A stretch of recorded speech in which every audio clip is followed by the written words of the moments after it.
আপনি আজকে আমাদেরকে বাঁচান, আজকে আমাদেরকে বাঁচান, আজকে আমাদের উপায় নাই। আদম নবী ডাকতে বলে, আমার নিজের কথা নিজের জানা নাই, আমি বাঁচবো কিভাবে জানি না, আমি তোমাদেরকে বাঁচাতে পারবো না। আদম নবী যখন বান্দাদেরকে ফিরিয়ে দিবে, মুসা নবীর কাছে, মুসা নবী গো আপনি আমাদেরকে বাঁচান, কিন্তু মুসা নবী বলবে নিজের বাঁচা কেমনে বাঁচবো, নাসি নাসি। তখন নাকি মুসা তাদেরকে তাড়াইয়া দিবে। তখন নবী ইব্রাহিম নবীর কাছে, ইব্রাহিম আলাইহিস সালাম বলবে, আপনি তো আমার বন্ধু খলিলুল্লাহ, আল্লাহর বন্ধু, আপনি আল্লাহর কাছে বলেন না আমাদেরকে আল্লাহ আজকে মাফ করে দেবে। আল্লাহ আজকে এত দান করে রয়েছে, নবী আপনি আমার কাছে আমাদের জন্য সুপারিশ করেন। ইব্রাহিম বলবেন, নাসি নাসি, আমি কিছুই করতে পারবো না, আমার কাছ থেকে তোমরা চলে যাও। এবার যখন আস্তে আস্তে যাবে ঈসা নবীর কাছে, ঈসা নবী ডাকতে বলবে, আমি নিজের বাসায় কেমনে বাঁচবো আমি তো জানি না। সমস্ত উম্মতরা যখন দিশাহারা হয়ে যাবে, সমস্ত উম্মতরা যখন ভয় পাবে, আপনি নাকি যখন একটা রাস্তা দিয়ে হাঁটতে থাকবে, আস্তে আস্তে যখন দেখবেন একটা চুলি দেখা যায়, মাকাম মাহমুদ, যে ব্যক্তি সুন্দরভাবে একটা প্যান্ডেলের মধ্যে সাজানো হয়েছে, তখন ওই প্যান্ডেলের ভিতরে যাবে, আর প্যান্ডেলে হাসপাতাল দিয়ে যাওয়ার পরে ভিতরে গুনগুন করে কান্নার আওয়াজ, কে জানি গুনগুন করে কান্না করতেছে। এমনি বান্দারা যখন পর্দা করবে, পর্দা গিয়ে দেখবে আমার আপনার নবী, রহমতের নবী সেজদার মধ্যে পড়ে বলতেছে, রব্বি হাবলি উম্মতি, রব্বি হাবলি উম্মতি, আয় আল্লাহ আমার উম্মতদেরকে বাঁচান, উম্মতদেরকে বাঁচান। আল্লাহ রাব্বুল আলামিন কোরআনের মধ্যে বলেন, ওয়াউদিয়াল কিতাবু ফাতারাল মুজরিমিনা মুশফিকিনা মিম্মা ফীহি। হে নবী, আপনি দেখতে পাবেন আপনার বান্দাদেরকে, আপনার উম্মতদেরকে আমলনামা দেওয়া হবে, তাদের সামনে কি দেওয়া হবে, আমলনামা রাখা হবে। যা তারা করছে দুনিয়া টাকা অবস্থা যা করছে সব তাদের সামনে পেশ করা হবে। তখন তারা কি করবে, ওয়ায়াকুলুনা ইয়া ওয়াইলাতানা মা লিহাযাল কিতাব, হায় আফসোস, এ কি আমলনামা। কি বলবো তারা, আফসোস করে বলবে, হায় আফসোস, এ কি আমলনামা। লা ইউগাদিরু সগীরাতাও ওয়ালা কাবীরা, এটার মধ্যে ছোট বড় কোনো কিছুই বাদ যায় নাই, সব কিছু আমলনামার মধ্যে দেওয়া হবে। আফসোস করে বলতে থাকবে, হায় আফসোস, কি করলাম, এটা আমলনামা কি, কি এমন আমলনামা যে আমলনামার মধ্যে বিন্দুতে বিন্দুমান কোনো গুনাহ ছাড়া হয় নাই, সব গুনাহ এই আমলনামার মধ্যে লিখে দেওয়া হয়েছে। ও আল্লাহু মা আমিলু হাদিরা, তারা তাদের কি করবে সব কিছু সামনে পাবে। দুনিয়া টাকা অবস্থা যা পাইছে, দুনিয়া টাকা অবস্থা যতই গুনাহ করছে সব কিছু আমলনামার মধ্যে লেখা হবে। এই লেখতেছে কে, দুইজন ফেরেশতা আছেন আমাদের সামনে গ্রামের তাদেরকে, এই তো দুজন ফেরেশতা লেখতেছে, আমি ফেরেশতাদের লিখতেছি, দেখেন না কিন্তু হেরা আমাদেরকে লিখতেছে না, এই দুজন লিখতেছে। এরপর আল্লাহ তাআলা বলেন, ওয়ালা ইয়াসমিউ রাব্বুকা আহাদা, আমি তাদেরকে জুলুম করব না, আমি আমার বান্দাদেরকে কি করি না, জুলুম করব না, কারণ সে যে কিছু করছে, যা কিছু করছে তার নিজের আমল সে নিজেই পাবে। কথা বুঝতে পারছেন? এবার হাদিস শরীফে আছে, ওটা আয়েশা সিদ্দিকা রাদিয়াল্লাহু তাআলা আনহা বলেন, আর আয়েশা রাদিয়াল্লাহু তাআলা আনহা বলেন, قال رسول الله صلى الله عليه وسلم تحشرون حفاة عراة غرلا, তিনি বলেন আমি রাসূল সাল্লাল্লাহু আলাইহি ওয়াসাল্লাম বলেছেন, মানুষ হাসরের ময়দানে, কিসের ময়দানে, হাসরের ময়দানে খালি পায়ে উঠবে, কি পায়ে, খালি পায়ে উঠবে, অনুরূপ অবস্থায় উঠবে, খাতনাবিহীন অবস্থায় উঠবে। তখন রাসূল আয়েশা সিদ্দিকা রাদিয়াল্লাহু তাআলা আনহা বলেন, ফাকুতি ইয়া রাসূলুল্লাহ আর-রিজালু ওয়ান-নিসাউ ইয়াজু বা'দুহুম ইলা বা'দ, তখন আয়েশা রাদিয়াল্লাহু তাআলা আনহা রাসূল সাল্লাল্লাহু আলাইহি ওয়াসাল্লাম বলেন, ইয়া রাসূলুল্লাহ, তখন তো নারী পুরুষ সবাই থাকবে, আমরা যে উলঙ্গ হয়ে উঠবো, খালি হয়ে উঠবো, কোনো পুরুষ কি কারো দিকে তাকাইতো না। হ্যাঁ, কারণ আমার সামনে কিন্তু বেগানা পুরুষ বেগানা মহিলা উলঙ্গ হয়ে থাকায়, উলঙ্গ হয়ে হাইটা আমরা তাকাইবো না। তো কি আমার ময়দানে, হাসরের ময়দানে যখন নারী পুরুষ সবাই উলঙ্গ হয়ে দাঁড়াবে, তাহলে কেউ কি তাদের দিকে তাকাবে না? রাসূল সাল্লাল্লাহু আলাইহি ওয়াসাল্লাম বলেন, আল-আমরু আশাদ্দু মিন আইয়ুহিন্নাহুম যালিকা, আয়েশা যতটা সহজ মনে করছে ততটা সহজ নয়। এই হাসরের ময়দানে এত কঠিন অবস্থা হবে, এত ভয়ানক অবস্থা হবে, তার নিজের অবস্থায় কি হবে সে নিজেই জানবে না। ওই যে উপরে দিয়ে তাকাইছে, নিচে কি আছে সেটাই সে অনুভব করতে পারবে। এত ভয়াবহ অবস্থা হবে হাসরের ময়দান। কথা বুঝতে পারছেন? এই জন্য ভাই আমরা যারা এখন সময় আছে, আমাদের সময় কিন্তু চলে যায় না। আল্লাহ তাআলা বলেন লা তাকনাতু মির রাহমাতিল্লাহ, আমার রহমত থেকে তোমরা কেউ নিরাশ হয়ো না। তোমরা আমার কাছে চাও, আমি মানে তোমাদেরকে দিতে রেডি আছি, কিন্তু চাওয়ার মতো চাইতে হবে। তখন আমরা চাওয়ার মতো না চাই তাকে পাবো বলেন না। এখন আমি সেক্রেটারি সাহেবের কাছে কিছু চাইলাম, গমন শুনে বললাম, উনি আমার কি বলবে? কথা বলবে চিনে না, নরম সুরে আমি বললাম, তাহলে কি বলবে? যে হ্যাঁ ছেলেটা ভালো, আচ্ছা চেষ্টা করবো, ঠিক না? যে মালিক আমাদেরকে সৃষ্টি করলেন, মালিকের চাওয়ার একটা মাধ্যম আছে না? এই কথা বলেন আছে না? মালিকের সামনে আমাদের চাইতে হবে নাকি? এই হাদিস থেকে আমরা তিনটা জিনিস লক্ষ্য করলাম। কয়টা জিনিস বললাম? তিনটা জিনিস আছে এই হাদিসের মধ্যে। এক নম্বর জিনিস, মৃত্যুর পর আমরা জীবিত হব, এটা কিন্তু সত্য।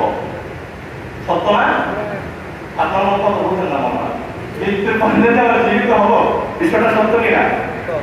আমাদের যে কৃতকর্ম ফল, সেই হাসরের ময়দানে আমাদের জবাব দিতে হবে কিনা বলেন? দুই নম্বর, হাসরের অবস্থা অনেক খারাপ হবে। কি হবে? অনেক খারাপ হবে। দুনিয়া থাকা অবস্থা আনন্দ করতেছি, ফুর্তি করতেছি, চিন্তা করতে হবে ভাই আমরা যে এই দুনিয়া থাকা অবস্থায় তো আনন্দ ফুর্তির মধ্যে আছি, মরার পরে আমাদের কি অবস্থা হবে একটা বাইরে থাকা দরকার, ঠিক না? তিন নম্বর হচ্ছে উলঙ্গ হয়ে একটা অন্যের সামনে উলঙ্গ হয়ে দাঁড়া করা। কোথায়? হাসরের ময়দানে। কোথায় দাঁড়াবো? হাসরের ময়দানে আমরা একে অন্যের সামনে উলঙ্গ হয়ে দাঁড়াবো, কিন্তু একে অন্যের দিকে তাকাবো না। এর মানে এই না যে আমরা দুনিয়া থাকা অবস্থায় একে অন্যের সামনে উলঙ্গ হয়ে দাঁড়াবো, এর মানে এই নাকি? এই না, এর থেকে বাঁচা থাকতে হবে। কথা বুঝতে পারছেন? এখন হাদিস এবং আয়াতের মর্মটা এটাই বুঝতে পারলাম, দুনিয়া থাকা অবস্থায় আমাদের কি করতে হবে? নামাজ পড়তে হবে। সবাই আমার সাথে কথা বলতে হবে। দুনিয়া থাকা অবস্থায় কি করতে হবে? নামাজ পড়তে হবে। আর বাবার সাথে কি করতে হবে? ভালো ব্যবহার দেখাতে হবে। পাড়া প্রতিবেশীর সাথে কি করতে হবে? ভালো ব্যবহার দেখাতে হবে। এক কথা, আমার জীবনটাকে সুন্দরভাবে আমরা পরিচালনা করতে পারি, সেভাবে আমাদেরকে লক্ষ্য রাখতে হবে। কথা বুঝতে পারছেন? এখন আসেন একটা কবরের আযাব সম্পর্কে আপনাদেরকে বলি, যে মার সাথে খারাপ ব্যবহারের কারণে কি অবস্থা হয়েছে।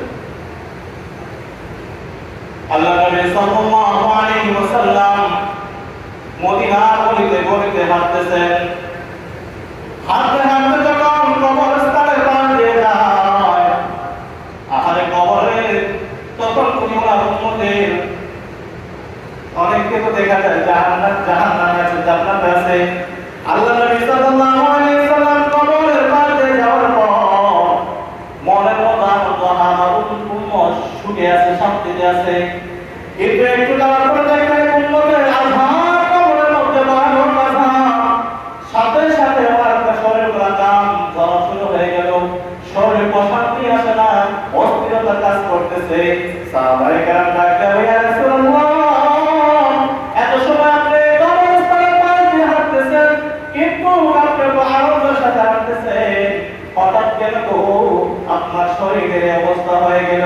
আল্লাহ নবী সাল্লাল্লাহু আলাইহি ওয়াসাল্লাম ডাকতে সাহাবী, আমার উম্মত কবরের মধ্যে আযাব হয়, আরে সাহাবী মদিনার গলিতে গলিতে দাও, এই কবরগুলো কার?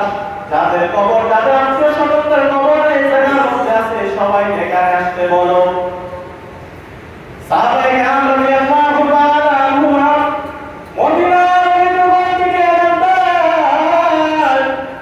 আল্লাহ নবীর ঘোষণা, ওই কবরস্থানের পাশে সবাই যাওয়ার জন্য সবাই কবরের পাশে এসে দাঁড়ায়।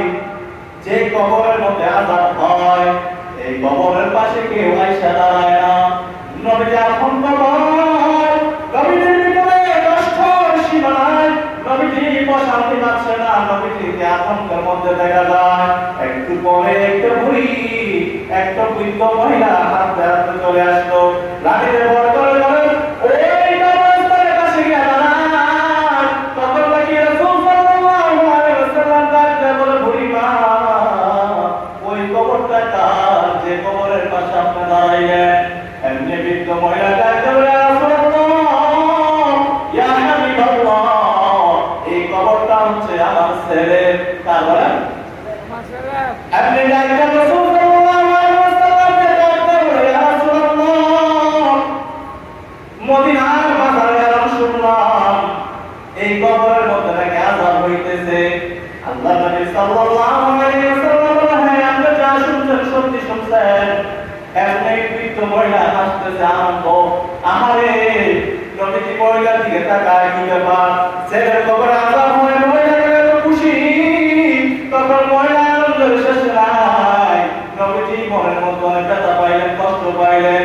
তার দিয়া বলে, বৃদ্ধ মহিলা গো, কেন গো তুমি তোমার বাচ্চা কবরে আযাব হয় তুমি হাসতেছে কেন? এমনি ডাকতে বলে,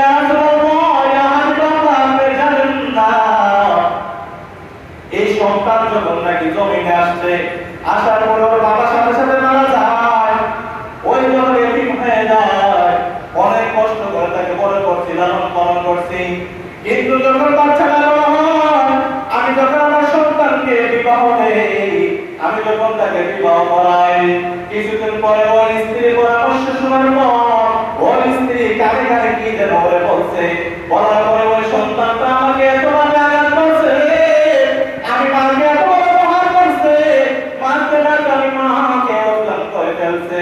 ইয়া রাসূলুল্লাহ, আমি যখন নাকি অজ্ঞান নিয়ে হুঁশে আসলাম, তখন আমি মালিকের দরবারে দুইটা হাত তুলে দোয়া করলাম, রে মালিক, আমার সন্তান যেদিন মরবে সাথে সাথে তার কবরে আযাব দিয়া দিও।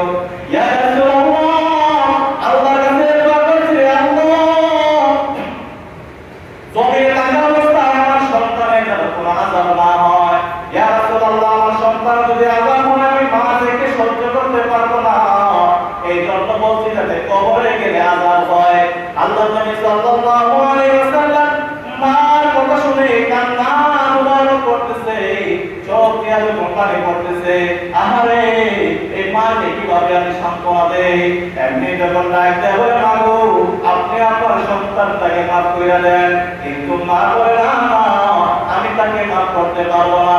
এমনি আল্লাহ নবী সাল্লাল্লাহু আলাইহি ওয়াসাল্লাম ডাকতে বলে, মালিক ওই সন্তানের কবরের মধ্যে আযাব হয়, তুমি ওই মহিলাকে দেখায় দাও। এমনি হঠাৎ তাকে মহিলা চক্ষু বন্ধ করার সাথে সাথে দেখতেছে সন্তানের কবরে আযাব, সাথে সাথে মহিলাটা অজ্ঞান হয়ে যায়।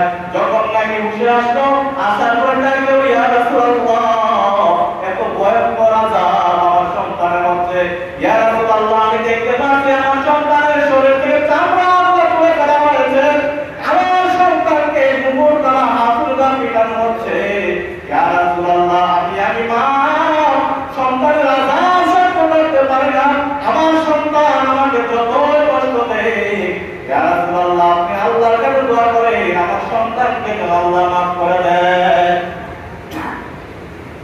সাথে সাথে রব্বুল আলামিন মায়ের দোয়ার কারণে ওই সন্তানের আযাব মাফ করে দিয়েছে। এই জন্য মা বাবার সাথে খারাপ ব্যবহার করার ফল বুঝতে পারছেন কি ভয়াবহ অবস্থা হবে। এই জন্য আমাদের উচিত মা বাবার সাথে খারাপ ব্যবহার করা যাবে, কারণ বুঝতে পারছেন সবাই, মা বাবার সাথে ভালো ব্যবহার করতে হবে। কি করতে হবে?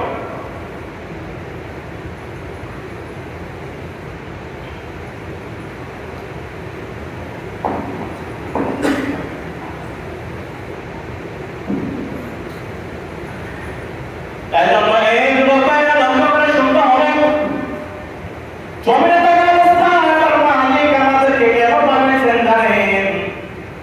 রং তামাশার জন্য আমাদেরকে আল্লাহ পাঠায় নাই।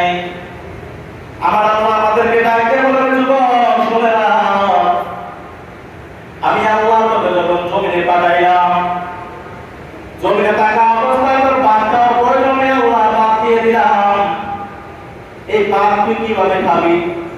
আল্লাহ রাব্বুল আলামিন জানালেন, ভাত খাইতে হলে মাছের প্রয়োজন, আমি আল্লাহ মাছ দিয়ে দিলাম। তোর যে মাছ খাইতে ভালো না লাগে, আমি আল্লাহ তোকে মুরগ অথবা গরুর মাংস দিয়ে দিলাম। আল্লাহ রাব্বুল আলামিন ডাকলেন, মুরগ মাংস খাইতে ভালো না লাগে, আমি রাব্বুল আলামিন তোকে পশু পাখি মাংস হালাল করে দিচ্ছি, খাইতে পারো। এত কিছু ভালো না লাগে তো তোকে সবজির ব্যবস্থা করে দিলাম, সবজি খা। সব কিছু রব্বুল আলামিন আমাদের জন্য আয়োজন করছেন। সব কিছু করার পর আমি মালিকের ইবাদত করবি না। আমি মালিকের একটা কথা জানাই দেই, কবরের মধ্যে আসতে যখন দেরি হবে দুই পাশের মাটি এত দূরে চাপের কারণে অনুসরণের সমস্ত বাল্যগুলো চুরমার করে ভেঙে যাবে। শুধু তাই নয়, নাফরমানকে যখন কবরের মধ্যে রাখা হয়, মুনকার নাকির আয়েশা যখন প্রশ্ন করবে না তোমার ভীর কি, তোমার নবীকে, যখন নাকি ইমানদার হবে সাথে সাথে বলো আমার ধর্ম ইসলাম, আমার কবর আমার নবী মুহাম্মদ সাল্লাল্লাহু আলাইহি ওয়াসাল্লাম ইমানদারের কবর। তখন ওই ফেরেশতা জাহান্নামের একটা দৃশ্য দেখায় দিয়ে বলবে ওই যে জাহান্নাম এত সময় তোমার জন্য বরাদ্দ ছিল, কিন্তু তিনটা প্রশ্ন সঠিক হওয়ার কারণে ওই যে জান্নাত তোমাকে জান্নাত আমি দিয়ে দিলাম। যখন নাকি নাফরমানকে বলা হবে তোমার রবকে, তোমার মালিককে, তোমার ধর্ম কি, তোমার নবীকে, তখন সে বলে না আমি কিছুই জানি না, কিছুই জানি না। আপনি যখন নাকি তার রূহের মধ্যে দিয়ে চলে যাবে, ফেরেশতা তার দুর্গন্ধকে কাকে নিয়ে যাচ্ছ, তার রূহ থেকে এত গন্ধ আসতেছে কেন, সাবধান থেকে উপরে নিয়ে না কবর রাইখা দাও। এমনি আল্লাহ তাআলা ডাকতে বলে ফেরেশতা ওই বান্দার রূহটারে জাহান্নামের কাপড় দিয়ে পরাইয়া দাও, তাকে জাহান্নামের কাপড় পরাইয়া তাকে পায়ের মধ্যে জাহান্নামের শিকল পরাইয়া জাহান্নামে টেনে টেনে নিয়ে যাও। এজন্য যুবকরা লক্ষ্য করে দেখেন ওই হাসরের ময়দানে যখন নাকি সমস্ত নবীগণ থাকবে, উম্মতরা দিশেহারা হয়ে যাবে, জাহান্নামের হুঙ্কার বড় হুঙ্কার, জাহান্নাম হুঙ্কার দিবে মালিক দুজকে আমার পেটে দিয়া দেন। আল্লাহ রাব্বুল আলামিন ডাকতে বলে সাবধান সাবধান, তোমরা এত চিল্লাচিল্লি করবে না, জাহান্নাম থামবে না। 70,000 ফেরেশতা জাহান্নামকে টেনে টেনে পিছনের দিকে নিয়ে যাবে। জাহান্নামকে যখন টেনে পিছনের দিকে নিয়ে জাহান্নাম যায় না, এর উপর আলাদা এক গ্লাস পানি দিবে, পানি এক গ্লাস পানি দেওয়া বলবে জিবরাইল জাহান্নামের উপর ছিটিয়ে দাও। জিবরাইল যখন নাকি জাহান্নামের উপর ছিটিয়ে দিবে, এমনি জাহান্নাম চিৎকার করে হাও হাও করে পিছনের দিকে চলে যাবে। জিবরাইল ডাক দিয়ে বলবে মালিক 70,000 ফেরেশতা টাইনা জাহান্নাম ধরতে পারে নাই, জাহান্নামকে টাইনা ধরতে পারে না, কি এমন পানি দিলা যে পানির কারণে জাহান্নাম চিৎকার দিয়ে পিছনের দিকে চলে যায়। এর বলা লাগে নাকি হাতে হাত ধরে কাউসারের পানি নাকি জমজম পানি নাকি কিসের মরে গেলেন, রব্বুল আলামিন ডাকতে বলবে কাউসারের পানিও না, জমজমের পানিও না, এটা আমার গুনাহগার বান্দার চোখের পানি। এই জন্য হে যুবক ভাইরা তোমরা যদি রব্বুল আলামিনের কাছে যখন গুনাহ করার পরে যখন নাকি কান্না করার পর মালিকের কাছে চাই না, মালিকের কাছে চাইতে দেরি হবে, মালিক তোমার জিন্দেগির তামাম গুনাহ মাফ করতে দেরি হবে না। ওই হাসরের ময়দানে রব্বুল আলামিন একটা কুরসি চেয়ার নিয়ে বসে যাবেন। রব্বুল আলামিন বলবেন এখানে মুলকুল ইয়াউম লিল্লাহিল ওয়াহিদিল কাহ্হার। রব্বুল আলামিন এত ভয়ঙ্কর হবে, রব্বুল আলামিন আওয়াজ বিকট হবে, সমস্ত উম্মতরা ভয় পেয়ে যাবে, সমস্ত নবীরা ভয় পেয়ে যাবে, সমস্ত উম্মতরা আপনি আজকে আমাদেরকে বাঁচান, আজকে আমাদেরকে বাঁচান, আজকে আমাদের উপায় নাই। আজ আপনাকে ডাকতে বলে আমার নিজের কথা নিজের জানা নাই, আমি বাঁচবো কিভাবে জানি না, আমি তোমাদেরকে বাঁচাতে পারবো না। আজ নবী যখন বান্দাদেরকে ফিরিয়ে দিবে, দৌড় দিয়ে মুসা নবীর কাছে, মুসা নবী গো আপনি আমাদেরকে বাঁচান, কিন্তু মুসা নবী বলবে নিজের বাঁচা কেমনে বাঁচুন, আসছি আসছি।